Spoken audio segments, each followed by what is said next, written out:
When I asked when the wedding would be, my daughter-in-law looked me directly in the eyes and said, "We got married yesterday, Mom." Those 6 words hit me harder than I expected, so hard that for a moment, I couldn't feel my own hands. They went numb, as if my body refused to understand what my ears had just heard. My chest tightened, my breath stalled, and the room began to ring as though someone had struck a bell right beside my head. "Yesterday, Mom." She repeated it once more, almost casually, and that phrase, "yesterday, Mom," would echo in my mind long after the conversation ended. It would become the sentence that split my life cleanly into a before and an after. My son stood beside her, staring at the floor like a child caught stealing. He didn't defend me. He didn't even acknowledge me. He just shifted awkwardly, hands in his pockets, while the woman he married delivered the news as though she were reading a grocery list. Lena, my daughter-in-law, wore a small, tight smile, one that didn't reach her eyes. Her voice was smooth, practiced, and strangely cold. There was no apology. No hesitation. No respect. Only the unmistakable tone of someone who had already moved past me, as though my feelings were an inconvenience she didn't have time for. I must have looked confused, because she tilted her head and added, "It was a very small ceremony. Intimate." As if that softened the blow. As if intimacy meant secrecy. As if secrecy meant excluding me, his mother. Before I continue, please subscribe to the channel so you don't miss stories like this one. Because what came after that moment changed everything. I stood there, trying to make sense of her words. Yesterday. How could a wedding, my son's wedding, have happened yesterday without a single call, message, or hint? My mind raced, searching for a reasonable explanation, but all I found was that cold smile and those 2 haunting words. Yesterday, Mom. I wish I could tell you that I handled those words with grace, that I smiled politely and wished them well. But the truth is far simpler and far sadder. I stood there frozen, staring at the 2 people I had poured so much of my life into, wondering how they could look at me as if I were nothing. For years, I had been their lifeline.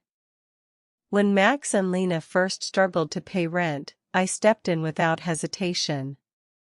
When their refrigerator was empty, I stocked it myself. When they couldn't afford furniture, I drove from store to store picking out pieces I thought would make their home feel warm and secure. I remember saying, "You're young. Start your life. I'll help until you find your feet." And I meant it with every fiber of my heart. Because that's what mothers do. Especially mothers who raised their children alone. After my husband died, Max became my anchor. I clung to the idea that if I gave him everything I had, time, support, money, love, he would always feel safe, and he would never doubt my devotion. It never occurred to me that one day my devotion would be used against me, treated like a bottomless resource rather than a reflection of love. That's why the betrayal cut so deep. Not because I wasn't invited to a celebration, but because I wasn't included in a moment that should have been ours, a milestone meant to be shared between a son and the mother who raised him through every hardship. I kept thinking of the nights I stayed awake worrying if he was eating enough, if he was happy, if I'd done enough to prepare him for adulthood. I thought of the birthdays, the scraped knees, the long school nights. I thought of every sacrifice made so he could grow into the man standing in front of me now, avoiding my eyes, letting someone else speak for him. And in that moment, I realized something I had spent years refusing to believe. I had given them everything, and somehow, they still saw me as nothing more than a convenient afterthought. Their wedding wasn't just held without me. It was held despite me. And that truth twisted itself around my heart like a thorned vine, tightening with every beat. After they left that day, after Lena delivered her perfectly rehearsed blow and Max silently followed her out the door, I walked back to my bedroom like a sleepwalker. My home, usually my safe place, felt unfamiliar, the air thick with humiliation. I opened my closet, and there it all was, waiting for a future that would never come. The dress. I had chosen it carefully, with the tenderness of a woman preparing for a moment she'd dreamed of for decades. Soft lavender, my late husband's favorite color on me.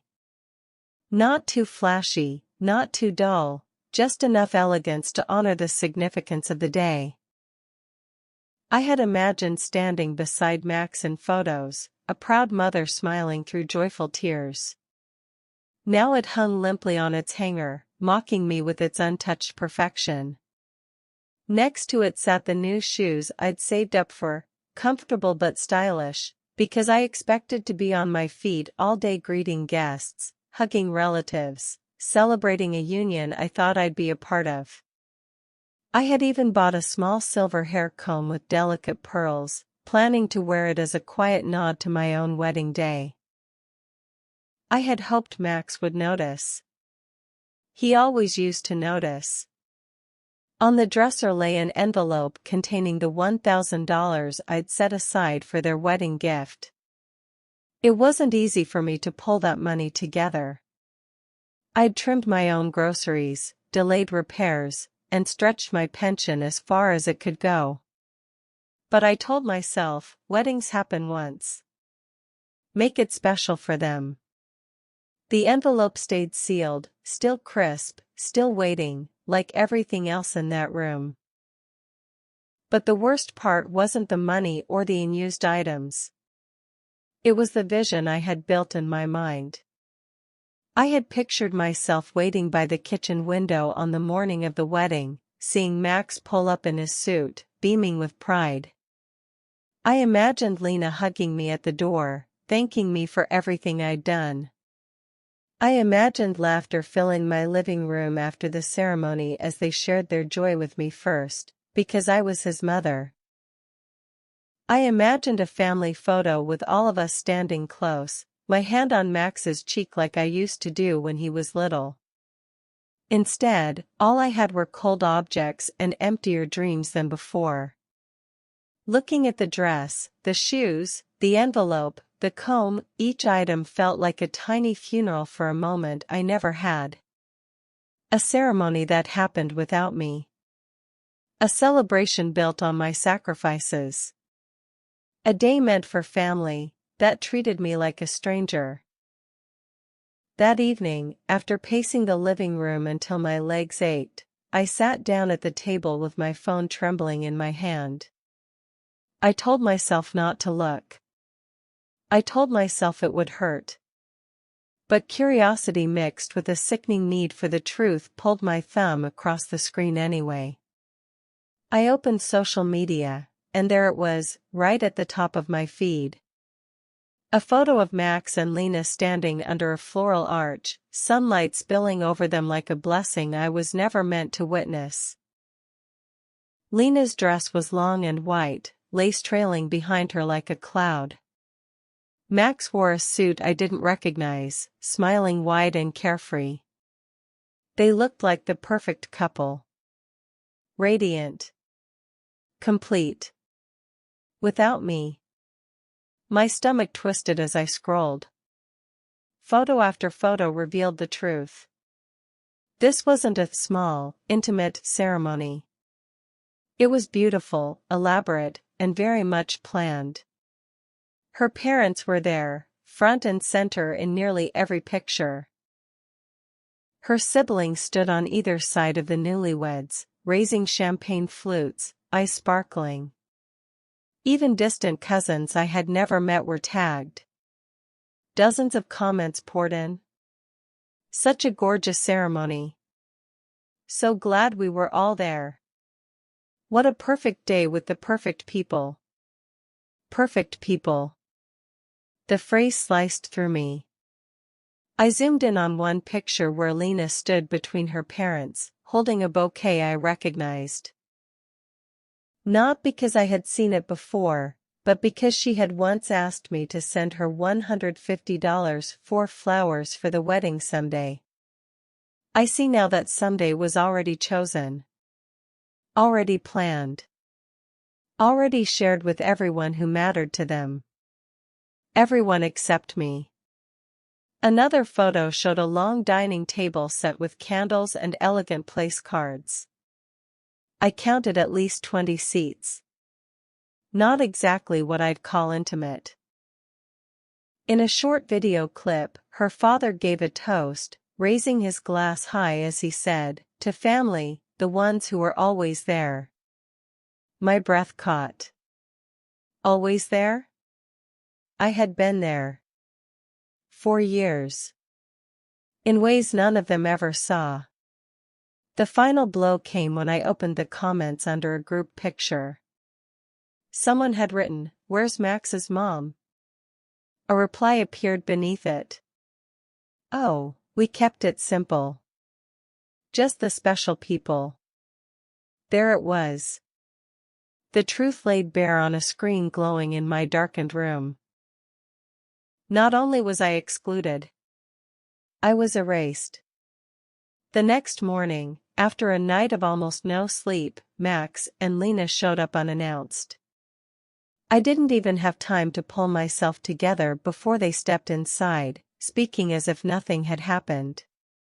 Lena walked through my living room with that same air of quiet ownership she always carried, while Max lingered near the door, eyes downcast. I asked the question I had been holding back since I saw the photos. Why wasn't I there? Lena didn't flinch. She didn't hesitate. She didn't soften her expression. Instead, she said calmly, "We only invited people who matter." That sentence didn't hit me, it hollowed me. People who matter. It was so brazen, so deliberate, that for a moment I wondered if she even understood what she was saying. But the way she crossed her arms, the way she looked down her nose at me, the way her voice carried no remorse, it was clear she meant every word. Max said nothing at first, just shifted uncomfortably, but he didn't contradict her. He didn't defend me. He didn't even look ashamed. It was as if he had accepted that I didn't matter enough to stand beside him on the most important day of his life. Those 4 words, people who matter, seared themselves into my mind. They wrapped around my heart like barbed wire and pulled tight. I didn't argue. I didn't cry. Something inside me simply shifted. For years, I had bent myself into shapes trying to belong in their lives. But in that moment, I saw the truth clearly. To them, I wasn't a mother. I was a resource. And that sentence, cold, sharp, unforgettable, became the turning point I didn't know I'd been waiting for. After they left that morning, after Lena dropped her "people who mattered" dagger and Max silently accepted it, I sat at my kitchen table with a notebook, a pen, and a shaking hand. I didn't know why I felt compelled to do it, but something inside me insisted I write everything down. Every dollar. Every transfer. Every small favor that had slowly turned into my entire life. Maybe I needed proof. Maybe I needed to see the numbers to finally understand what my heart had refused to admit. I began with the obvious. Rent. For nearly 3 years, I had paid $500 every month to keep them from being evicted. They claimed work was slow, hours were cut, life was unfair. There was always a reason. $500 times 36 months equals $18,000.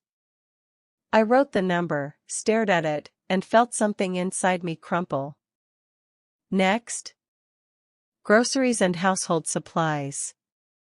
Whenever they called saying, "We're a little short this week," I filled the gaps. Bags of produce, meat, cleaning products, toiletries, whatever they claimed they needed. Approximately $200 per month times 36 months equals $7,200. I took a deep breath and kept going. Furniture. The sofa, the dining set, the coffee table. They wanted their first home to look nice, and I wanted them to feel supported. Total, $1,200. Car repairs. Max's old car was always breaking down. I paid for new brakes, new tires, a dead battery, and once even for towing. Approximate total, $2,500. Medical emergencies for Lena. 2 urgent care visits. 1 prescription she said she couldn't afford. Total, $800. Wedding-related expenses they had asked for long before the ceremony was even planned. $300 for decorations someday. $150 for flowers someday. Countless small transfers under the heading, "Just in case we need it." Total, $600. Gifts. Birthdays, Christmases, anniversaries, each year I went above and beyond because I wanted them to feel cared for.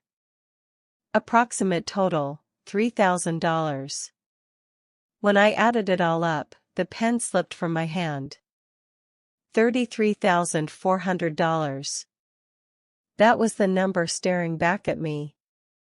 $33,400. Money I had scraped from my retirement. Money my late husband worked a lifetime to leave me. Money meant to ensure I could grow old with dignity. Instead, it had funded their comfort, their conveniences, and apparently a wedding I wasn't special enough to attend. As I stared at the final total, a wave of shame washed over me, not because I had given the money, but because I had done it blindly, hoping it would buy closeness that never truly existed. I wasn't a mother to them. I was a silent sponsor. Every line in that notebook was a piece of my trust, slowly chipped away over years. But for the first time, instead of guilt or confusion, I felt something else rising. Clarity. Math didn't lie. Numbers didn't twist themselves into excuses. The total on the page spoke louder than any apology they would never offer. I closed the notebook, placed my hand on top of it, and whispered to myself, "Never again." 2 days passed before my phone rang again. I wasn't surprised to see Lena's name flashing across the screen, only surprised it had taken her this long. I answered, not because I wanted to speak to her, but because I needed to hear what excuse she'd use this time. Her voice was soft, sugary, almost theatrical. "Mom, we're in a bit of a situation. The rent is overdue. The landlord is threatening late fees. Can you please transfer it today? Just this once? Just this once." A phrase I had heard more times than I could count. I waited a moment before answering, letting the silence stretch until I could practically feel her discomfort through the phone. "Lena," I said quietly, "I warned you. I only help people who matter." There was a sharp inhale on the other end, followed by a stunned pause. She wasn't used to hearing no from me, certainly not one laced with calm finality. What do you mean?" she stammered. "Of course we matter to you. You've always helped us." "Exactly," I replied. "Always." For the first time in years, those words didn't feel like a badge of honor, they felt like a confession. A history of enabling. A record of every moment I sacrificed myself to save people who wouldn't cross the street for me if I needed them. Another silence. This one longer. Then she whispered, confused and slightly panicked, "Mom, what's gotten into you?" What had gotten into me? Nothing. What had finally left me was the illusion that I owed them my life. I didn't raise my voice. I didn't explain. I didn't justify. I simply repeated, slowly and clearly, "I only help people who matter." And for the first time, I felt the ground shift in my favor. Lena didn't take my refusal well. In fact, she lasted less than an hour before trying again, this time calling from Max's phone, as if switching devices might magically reset my boundaries. "Mom," Max said when I answered, his voice tight and rehearsed, "Lena told me what you said." "We're confused." "Are you upset about something?" "Confused." That was always the beginning of their manipulation, pretending they didn't understand the problem so they could shift the blame onto me. "I'm not confused," I said. "I'm done." Max let out a soft, patronizing sigh, the kind he used when he wanted me to feel like a fragile old woman. "Mom, you're acting strange. You didn't even congratulate us on the wedding." Congratulate them? For excluding me? For erasing me? But I didn't say any of that. I simply replied, "You didn't invite me." He hesitated. "We kept it small. You know how stressful weddings are." They really thought I would fall for surface-level excuses after everything. Then Lena grabbed the phone. "Renata," she said, her voice trembling just enough to sound believable, "we didn't mean to hurt you. You're overreacting. You weren't excluded. It just happened fast." Overreacting. Another classic tactic, make me question my own emotions. Her tone shifted suddenly, sharp but coated in sugar. "You've always been there for us. We rely on you. You're like a second mom to me." The words were so empty they echoed. "And we're worried about you," she added. "You're not yourself lately. Forgetting things. Closing yourself off. Installing boundaries out of nowhere.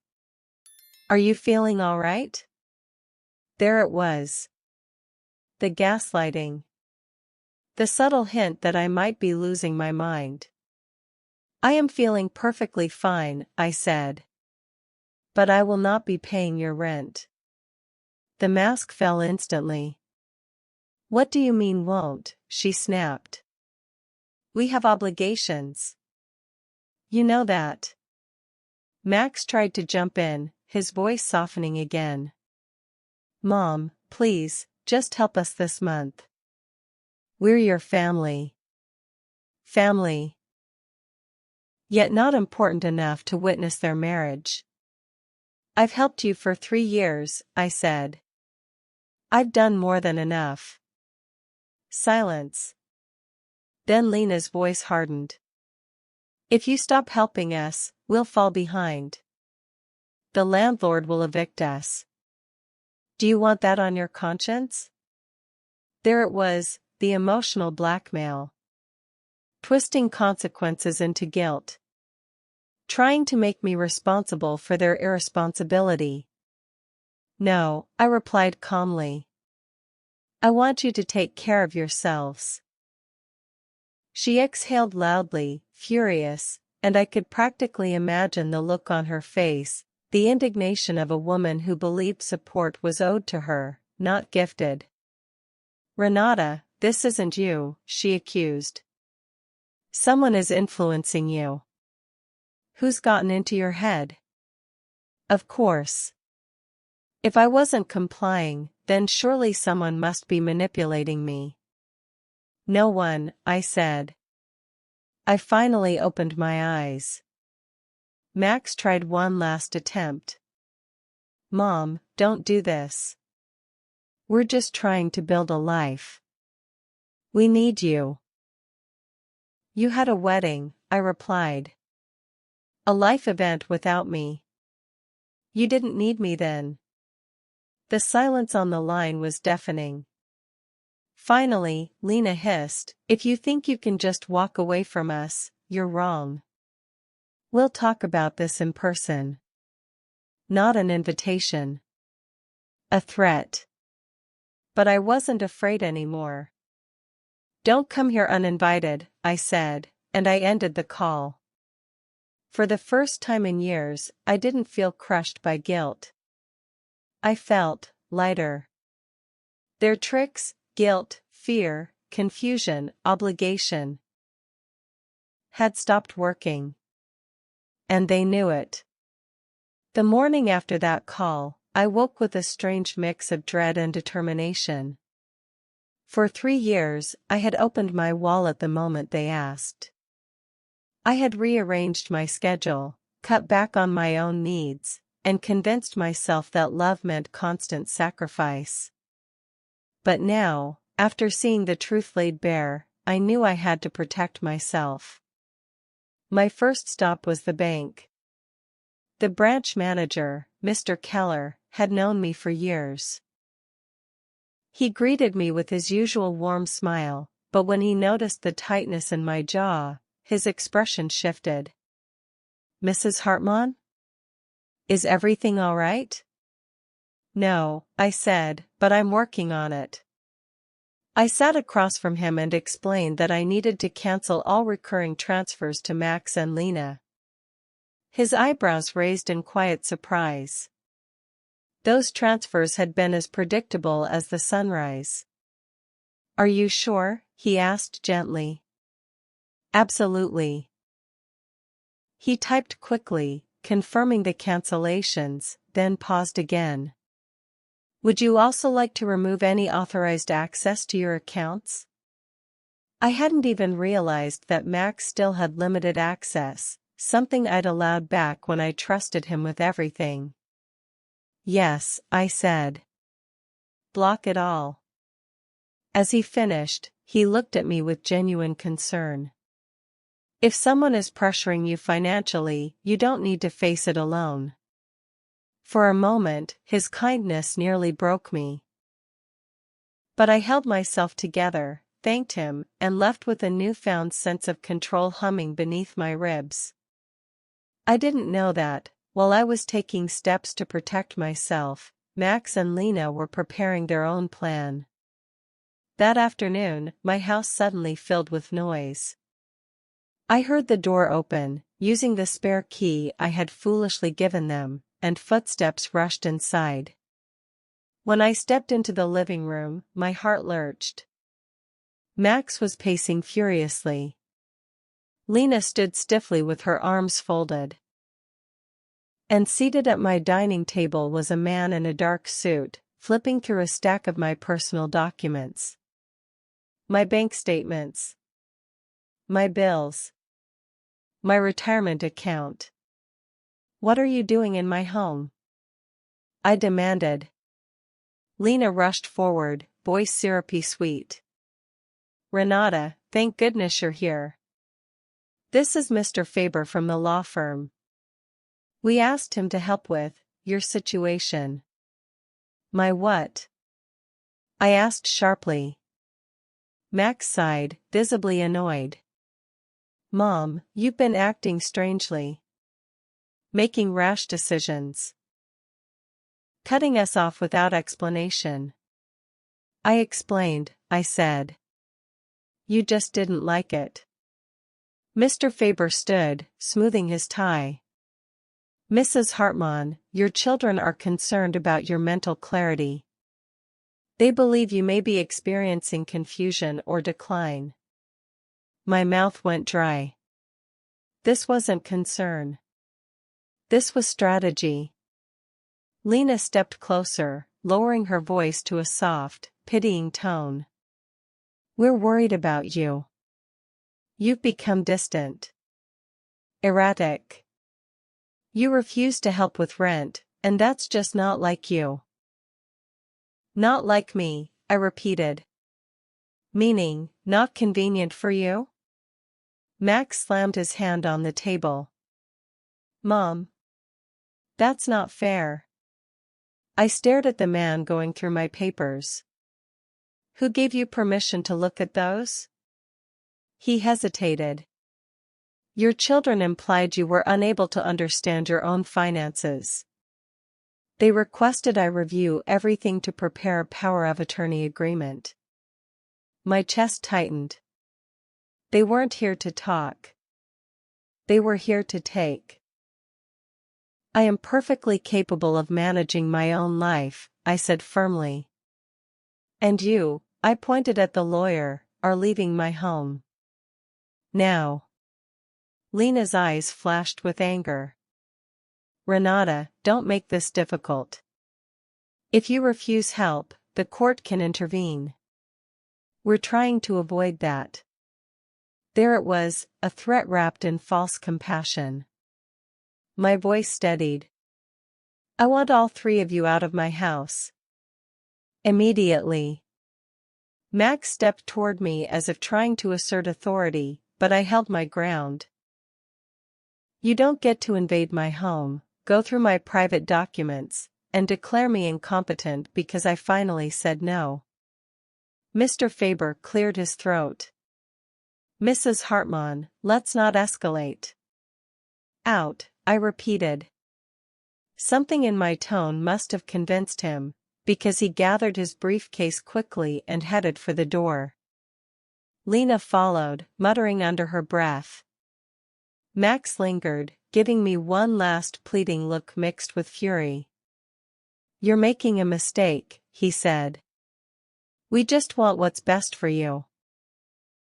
Funny, I replied. Because yesterday, you wanted what's best for you. He left without another word. The moment the door shut behind them, my legs gave out and I sank onto the nearest chair. My hands trembled, not from fear, but from the realization of how far they were willing to go. This wasn't about love. It was about money. Control. Convenience. They were escalating. And now, to protect myself, I would have to escalate too.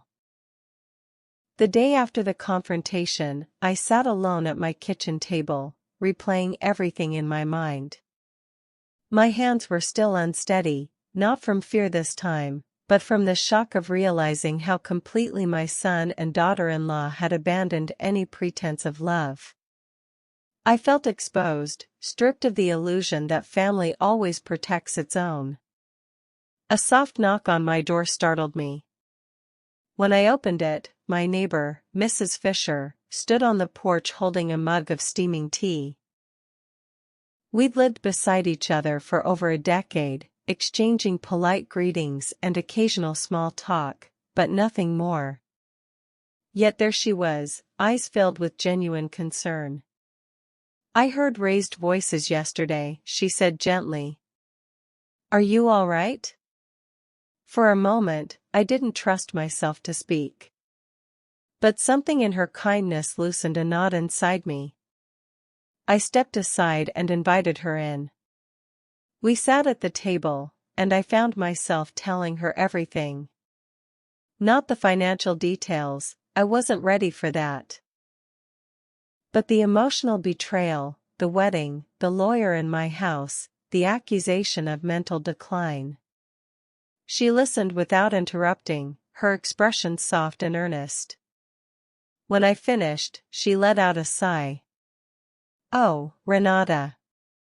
I wish I could say I'm surprised. But you're not the first woman on this street to be used by the people closest to her. She told me that her own daughter had once drained her savings under the guise of temporary help, only to disappear for months at a time. It wasn't the same situation, but the wounds were cut from similar blades: ingratitude, entitlement, emotional manipulation. Then she said something that stayed with me. "You deserve people who value you, not people who exhaust you." She wasn't offering pity. She was offering understanding. Before she left, she invited me to her weekly garden club. "It's mostly women our age," she said with a smile. "Plenty of tea, plenty of laughter. And not one of them will ask you for rent money." The following week, I went. The moment I stepped into Mrs. Fisher's backyard, I felt something shift. The women welcomed me with cheerful voices and open arms. They didn't know my story yet, not the full version, but they sensed the heaviness I carried and made space for me without forcing me to speak. We talked about plants, grandchildren, hobbies long forgotten. We laughed. I felt air in my lungs for the first time in weeks. These women didn't want anything from me. They didn't expect anything. They simply cared. For the first time in a long while, I remembered what friendship felt like. What safety felt like. What it felt like to be surrounded not by takers, but by people who truly mattered. The weeks that followed felt like waking up from a long, exhausting sleep.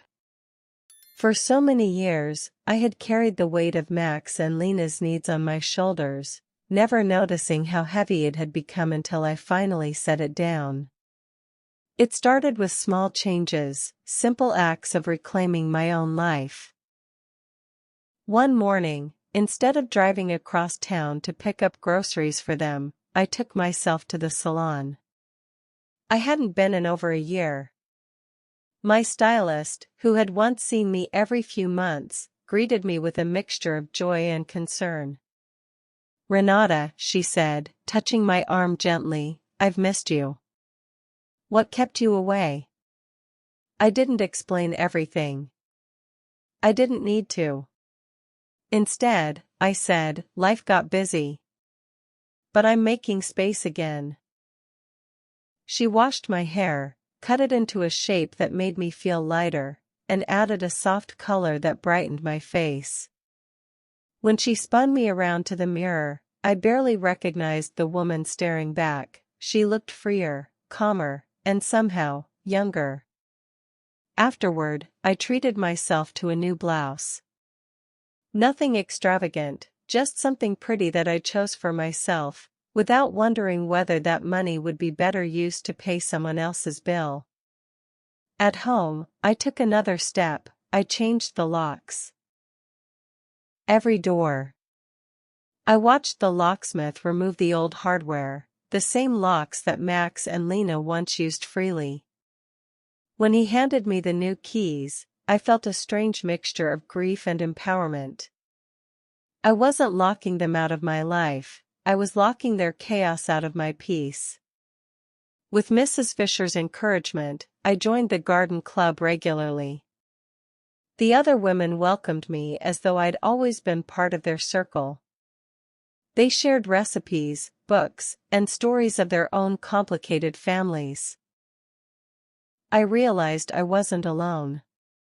So many women had been drained by people they loved, yet had rebuilt themselves stronger than before. One afternoon, the group gathered to help me plant a small herb garden in my backyard. As we dug our hands into the soil, laughter drifting through the air, I felt something shift inside me. It was as if each seed I pressed into the earth planted a new piece of myself, one that had been buried under years of obligation. Another important change came when I picked up my paintbrush again. After my husband died, painting was the only thing that soothed me. But over the years, as Max and Lena's demands grew, I put the brushes away. There was always something they needed more urgently. Now, with my afternoons free, I set up an old easel near the window. The sunlight fell across the canvas just right, warming my hands as I mixed colors. The first stroke was shaky, but the second felt steadier, and soon the quiet rhythm of painting filled my home with peace. As the weeks passed, I stopped waiting for Max to call. I stopped checking my phone for his apologies, because I finally understood they were never coming, at least not sincerely. Instead, I began building a life that didn't revolve around being useful. A life with boundaries. A life with friendships. A life where I woke up thinking about my plans, not their needs. Little by little, I could feel myself returning. Not the old version, the exhausted, stretched-thin woman who gave until it hurt. But someone new.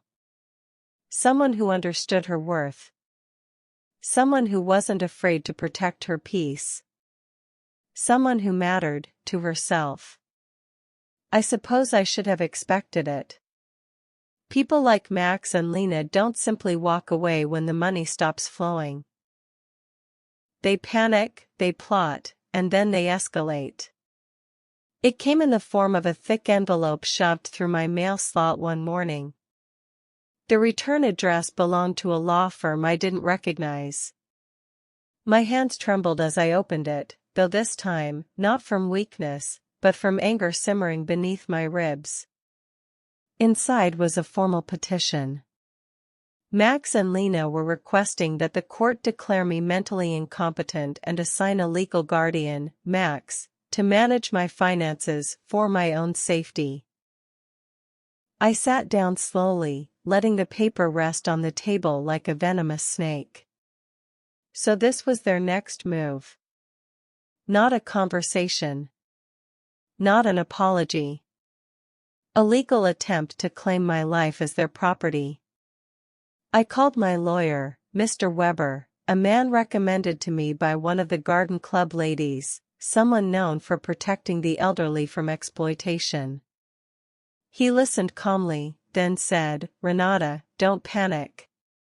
We'll fight this. And we'll win." Still, the days leading to the hearing were some of the longest of my life. Not because I doubted myself, but because I had never imagined facing my own son in a courtroom. On the morning of the hearing, I put on my best black suit, the same one I wore to my husband's memorial. Not out of mourning, but because it made me feel steady, anchored, dignified. When I arrived, Max and Lena were already there. They stood with their attorney, looking somber, dressed like grieving relatives. The irony nearly made my knees give out. Lena shot me a cold, calculating glance. Max avoided my eyes, just as he had on the day he announced his secret wedding. The courtroom was small, with wooden benches and harsh lighting. Judge Steiner, an older man with sharp eyes, presided over the case. Lena's lawyer spoke first. "Your Honor, our clients are deeply concerned. Mrs. Hartman has exhibited signs of confusion and irrational behavior. She has abruptly cut off financial support that she has provided consistently for years, despite her children's documented need. She has isolated herself, changed the locks on her home, and behaved in a paranoid manner. These are red flags of cognitive decline." I clenched my hands in my lap, forcing myself not to react. Then Lena took the stand. She was an actress that day, voice trembling, eyes glistening. "Renata used to be so kind. But lately, she forgets things, pushes us away, and makes wild accusations. We love her, we just want her safe." The hypocrisy was suffocating. Max followed, echoing the same script. "Mom isn't herself. I'm scared she's being manipulated. She refuses help, refuses to talk, refuses to let us see her." A blatant lie. I refused demands, not conversations. Their lawyer presented doctored evidence. Statements from their friends claiming I'd acted strangely, a neighbor who misinterpreted one heated argument, and vague insinuations that I was becoming unstable. When it was my turn, Mr. Weber stood beside me like a steady pillar. He began calmly, placing a thick folder on the judge's desk. "Your Honor, what we have here is not concern. It is retaliation. Mrs. Hartman ceased financial support after years of exploitation totaling over $33,000. In response, her son and daughter-in-law attempted to coerce her into signing a power of attorney agreement. When she refused, they escalated to this baseless legal attack. He then called expert witnesses, a licensed psychologist who had evaluated me, confirming my mental clarity, the bank manager who testified to my sound decision-making, and Mrs. Fisher, who described my recent independence and stability. As I took the stand, I felt an unexpected calm settle over me. I spoke clearly. I described the secret wedding, the financial strain, the emotional manipulation, the unexpected attempt to declare me incompetent. I didn't cry. I didn't waver. I simply told the truth. When I finished, the courtroom was silent. Judge Steiner leaned back, hands folded. After a long pause, he said, "Mrs. Hartman appears to be in full command of her faculties. There is no evidence of diminished capacity. On the contrary, the evidence strongly suggests that the petitioners are motivated by financial dependency rather than concern." He turned to Max and Lena. "This court denies the petition. Furthermore, I advise you both to reconsider your behavior toward Mrs. Hartman. She owes you nothing." I exhaled shakily, a weight lifting from my shoulders. Max's face twisted, anger, regret, shame, something dark and conflicted. Lena glared as if I had personally robbed her. But it was over. Not just the hearing, but the hold they had on my life. As I stepped out into the sunlight, I felt something I hadn't felt in years. Freedom. In the weeks following the hearing, the silence from Max and Lena was almost eerie. After years of constant demands, calls, texts, surprise visits, their absence felt like stepping into a quiet room after a storm. But quiet didn't mean peaceful for them. Karma began its work quickly. Without my monthly transfers, their finances unraveled faster than I expected. I heard from Mrs. Fisher, whose niece happened to work at the same property management company, that Max and Lena received an eviction notice just 2 weeks after the court decision. The landlord had been patient for months, but patience doesn't pay rent. They tried to negotiate, of course, but charm and excuses don't cover bills. Eventually, they packed their belongings and moved into a smaller, cramped apartment on the outskirts of town. It wasn't cruel to know this. It was simply the natural consequence of living beyond their means while assuming my money was an endless safety net. Their social circle shifted too.